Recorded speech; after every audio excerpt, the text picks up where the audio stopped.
Imagine not being able to read the paper because your hands were shaking. Imagine not being able to read newsprint as your world faded to black. The National Federation of the Blind, Newsline, Indiana.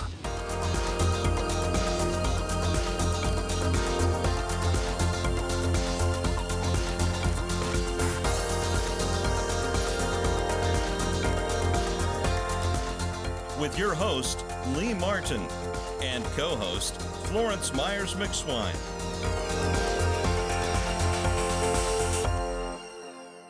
We want to welcome you to the National Federation of the Blind Newsline Show. It is a service of the National Federation of the Blind that we have called Newsline. It's a very important service to those that are print challenged, those that can't read print due to physical limitations or disabilities. It's a very good service, and Florence, it's been very good for us, hasn't it? Yes, Lee, I enjoy reading it myself. Okay, and what do you like reading about it? Well, you know, I've got my preferences. I love reading the newspapers, of course, and I particularly love reading the magazines. Guidepost magazine is one of my favorites, Lee. AARP, because I am a senior. Stone Soup, which is written by children, usually for children, but I also say for the children at heart, because I enjoy reading it as well. So I've got a variety of things that I love reading with NFB Newsline. Okay, and you know, there's so many things to read with NFB Newsline, and if you pay attention to the commercials and listen to some of our great comments from our subscribers, you will be impressed with the service as well. So we're going to take a short break, and we're going to come back with our guest. I'm sure that you don't want to miss this particular show because it's dealing with gun violence and blindness, so stay tuned.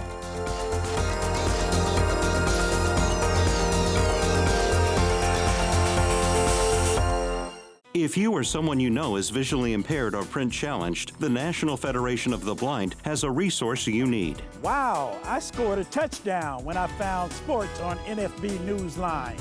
I enjoy reading TV guide listings on NFB Newsline. Learn more by calling 855-963-6476 or visit nfbnewsline-in.org. We are the nation's blind. We read NFB Newsline. It's free.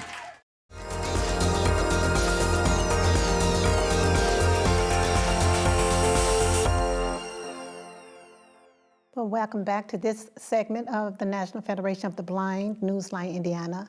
And I'll like to introduce today's guest, Mr. Garcia Scott. And Garcia, welcome to our show today. Welcome to the show, Garcia. I appreciate it. And Garcia, now, I know that you're familiar with NFB Newsline and its services. Yes.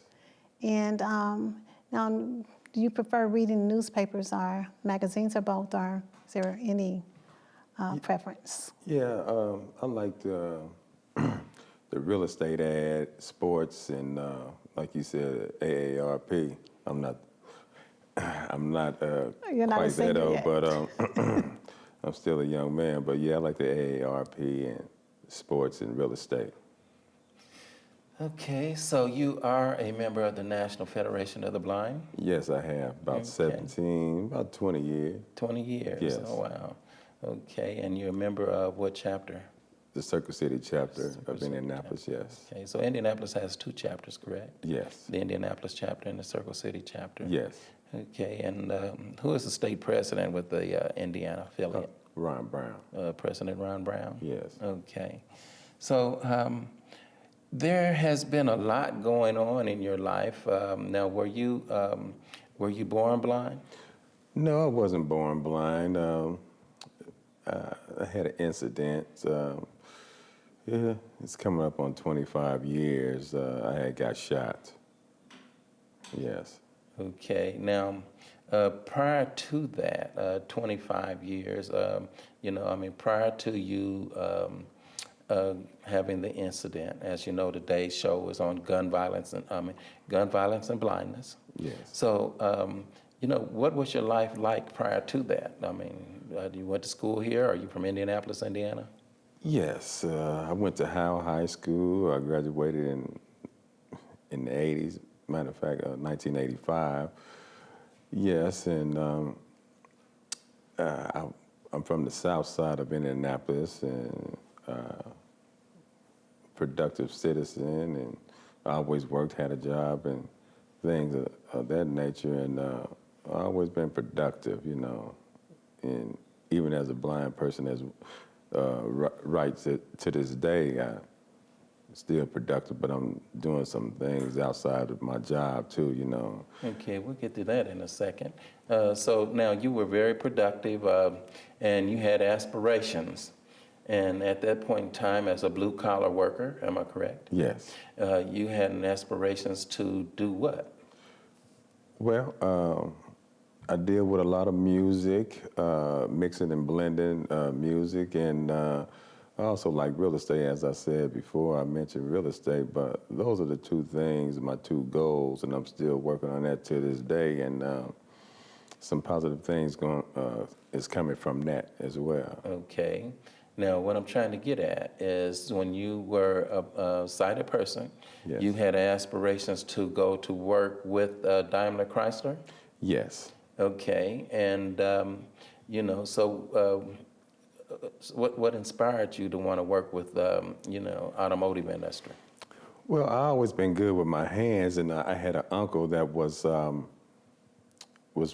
retiring, and I just got in his ear about it, and he was very old school about his job, and like I said, he's getting ready to retire, so I just placed a phone call to him and told him my goals, and I was going to use Chrysler to go to the School of the Arts Full Sail in Orlando, and he would just let me know that Chrysler would help pay for that too as well. So that was another goal of mine. Okay, so you had an aspiration to go to Daimler Chrysler. Go ahead, Florence. Now, Garcia, now you mentioned that you're still a young man, and 25 years ago you were very young man. Yes. And I'm just, picturing you just living life as young people do. Yes. And kind of paint a picture for us, if you would. What type of person was Garcia, let's say back in the day? Well, very laid back. I'm a father as well. Very laid back, family oriented,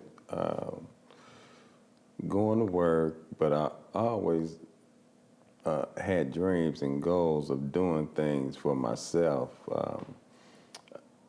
I'm a dreamer, and I make dreams come true, but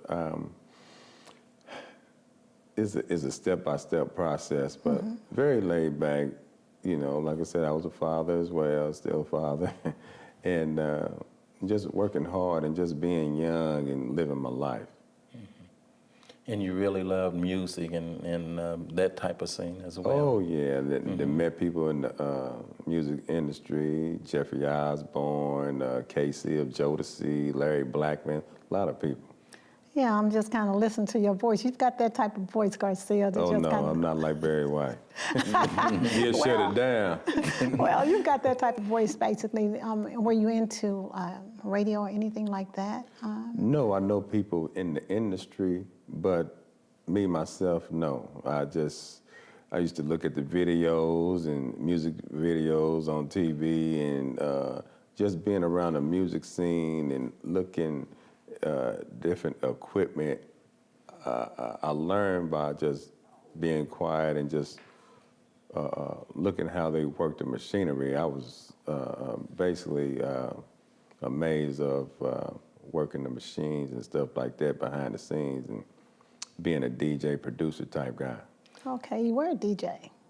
Yes. Okay. Now tell me something. That you had so many aspirations, and financially, that the automobile industry for many of individuals that are male, black young males, either was the military in those days, or either it was like maybe you got a job with the industry, automobile industry, which proved to be very lucrative, and.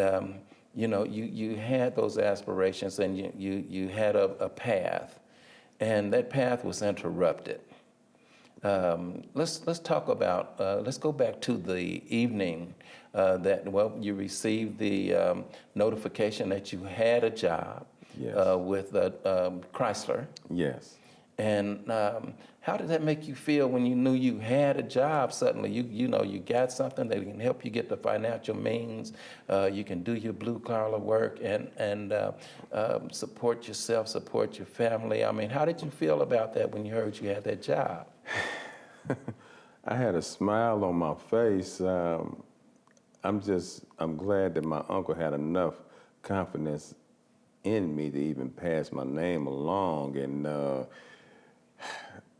I felt like I had hit the lottery, because I was like, it's on now. So, like I said, I was going to use the job to get to the plateau of going to School of the Arts, because music is my thing. I had set out to be the next Quincy Jones, you know. And Okay. I was just looking. I was looking forward. And you know what? We're going to take a short pause, and we're going to come back and talk about how you were looking forward and how suddenly that was interrupted. Okay? Yes. Okay, so stay tuned. We'll be right back. More with Mr. Garcia Scott and co-host Florence Myers Swine.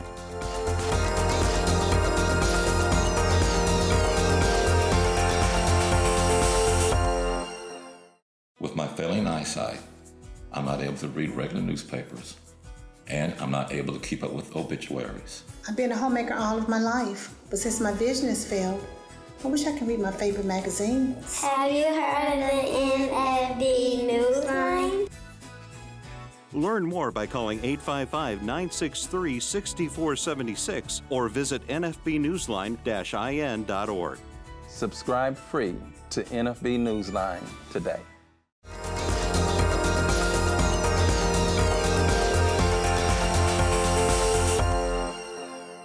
Well, welcome back to our show. Today we're talking about gun violence and blindness.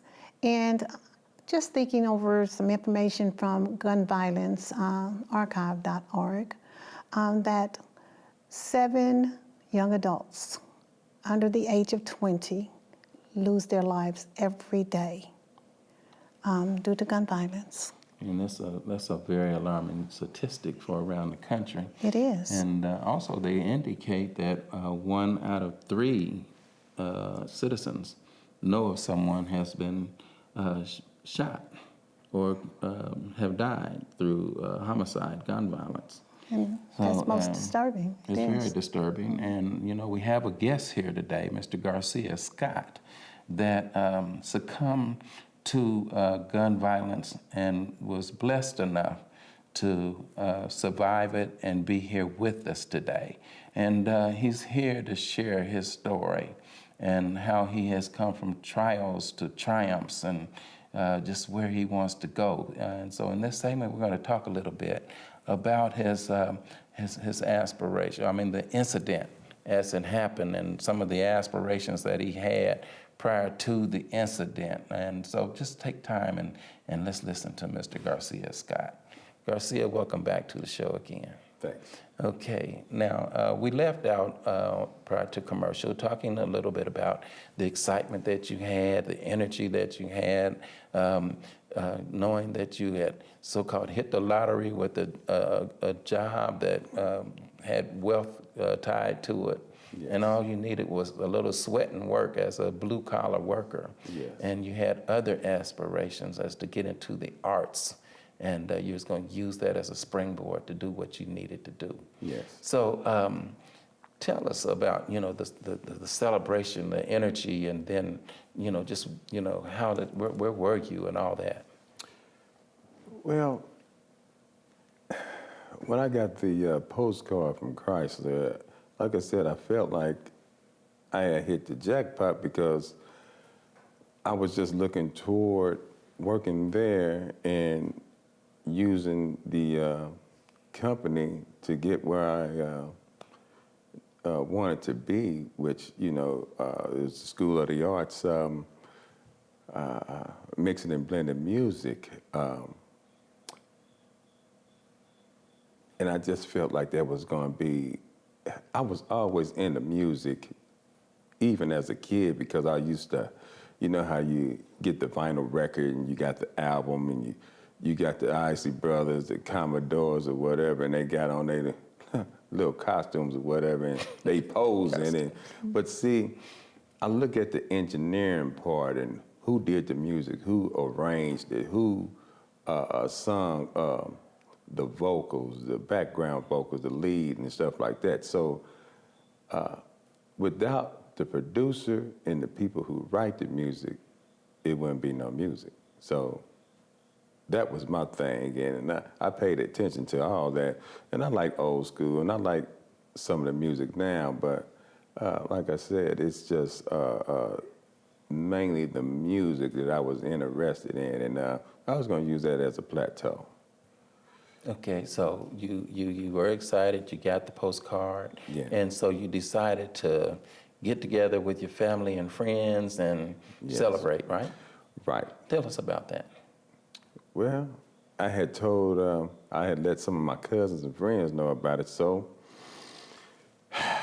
we got together and we're about 4 or 5 cars deep going to a club off of 71st and Michigan Road, and it was kind of cold that night, breezy, but we didn't have to wait in line because a cousin of mine knew the owner's son, so we walked in the club like we owned the place, basically, because we didn't have to wait in line and thought we were celebrities that night. So as we got inside the club, it was about 2 or 3 tables full of girls that I knew from the South Side that I grew up with. So they hollering out my name, this and that, and I said a little something to my cousin Andre at the time.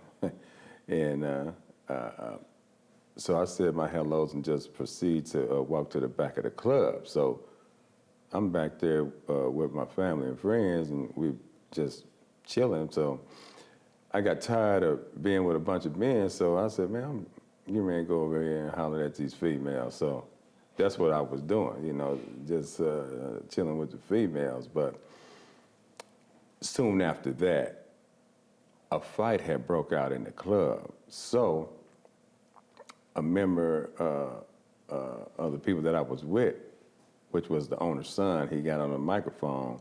They had broke the fight up, and he said what he said on the microphone. He was like, you guys messed up my father's club last week. It's not gonna be none of that this week because I got my boys with me, but I didn't know anything about the situation at the time. I didn't even know they had a situation a week before that, and then he dropped the microphone. So they started playing the music again. Now, this last fight was a doozy. It was like something you seen in a cowboy movie. You know, people was getting hit with chairs, bottles. It was just slow motion, and I had dreams about that, and I still have dreams about it to this day, you know. Some way, somehow, they had stopped the fight, and they put the guys out that caused the ruckus. But the police said that they followed them down the road. That was a lie. And those guys waited outside in that parking lot, and they waited. So as people was getting dismissed from the club, like I said, they was outside waiting. And what I remember, and when I stepped off that sidewalk, I looked to my right and I seen the guy's face for a short time. Very short time, but I seen his face. And shortly after that, I got pushed from the left side and my body went kind of sideways. And I had got hit and, you know, got shot in the head. And I had went down to the ground, witnesses said. And when I rose up, my eyes was hanging out of my head and I was walking. And after the 4th step, face first on the concrete. And that was the end of that, you know. It wasn't really the end, it was the beginning of a long fight. They didn't know I was going to make it through the night. It was just rough. They didn't think I was going to live. And it was a trying time for me. And my mother tells the story. You know, they had got a phone call, and they wouldn't really tell them over the telephone how severe it was, but my mother knew that I had to get there. They had to get there. So the doctors, Terry Horner, and I believe the other doctor's name was Dr. Thong. He was from Vietnam. And my mother remembered the doctor looking her in her face the whole time. And she seen the fear in its face. Yeah. Well, Garcia, we're going to take us a short pause, and we're going to come back with more of Mr. Garcia Scott's very moving story or reality. And before we go, you know, in this year, just this year alone, and this incident happened with him some time ago. What was it, some 25 years ago, Florence? 25 years. And here today, 2019, the homicide rate, we have 112 homicides in the city of Indianapolis alone. That's not with the country. Just because individuals such as Garcia wanted to do a celebration, minding his own business, enjoying himself. And we must find a way to stop the homicides, the crime, the gun violence. We'll be right back. Stay tuned.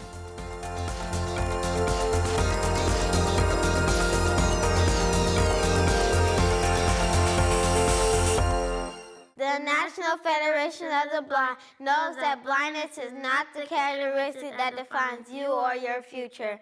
Every day we raise the expectations of blind people because low expectations create obstacles between blind people and our dreams. You can live the life you want. Blindness is not what holds you back.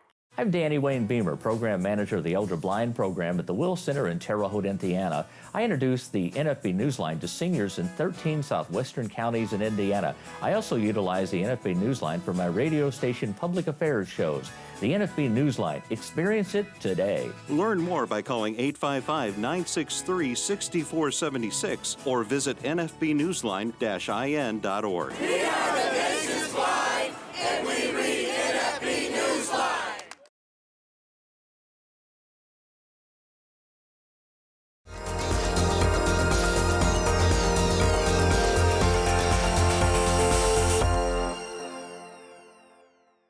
Well, welcome back to the show. In the conclusion of the show, we're going to ask Garcia to leave us with his expression of from Trials to Triumph. So, Garcia, what's going on with you now? What's going on with me now? I'm working. I've been with the same company for 20 years. Well, it's been over 20 years, and I enjoy my work, but I feel like there's something else out there for me. Like I said, I've been dealing with music and also real estate. Now, I'm gonna use real estate to get the things that I need in my music because it's real expensive and it takes time and everything. So,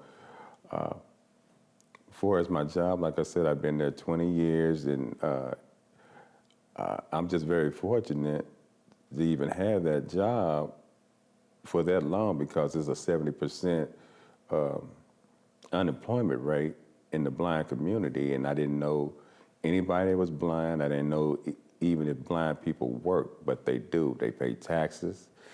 They got mortgages, families, and a taxpayer, you know, and I'm just doing what a sighted world would do. But I feel like there's other things out there for me to do, and music and real estate go hand in hand for me. but it takes equipment, software. So I'm dealing with the prices of things and just moving toward my goal. And I advise anybody out there in the world to just some way, somehow, keep it moving, never stop dreaming. And I tell the youth also to put the guns down, because that's not the way to go out, because everybody's affected.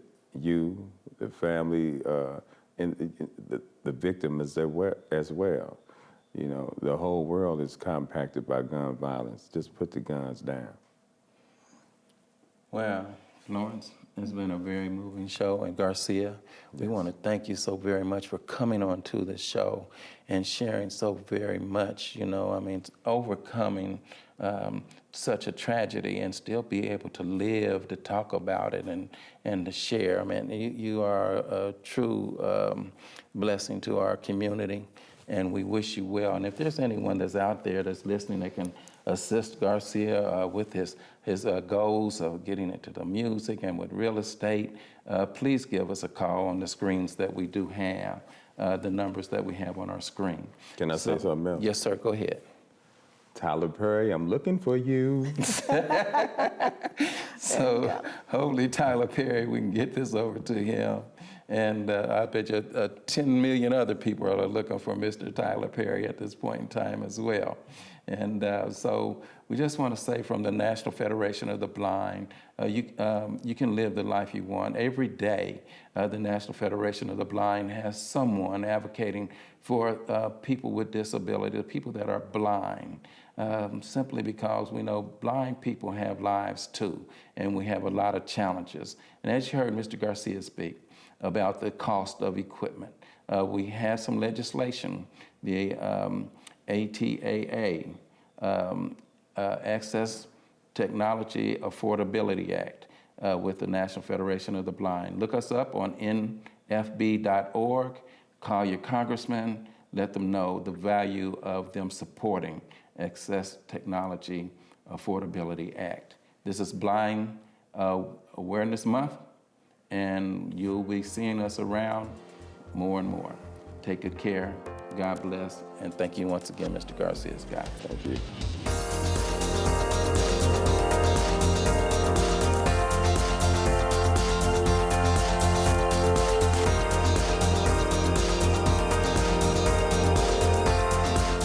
The National Federation of the Blind, Newsline, Indiana.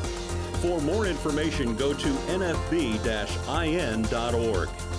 or call 855-963-6476. That's 855-963-6476. The National Federation of the Blind encourages you to live the life you want.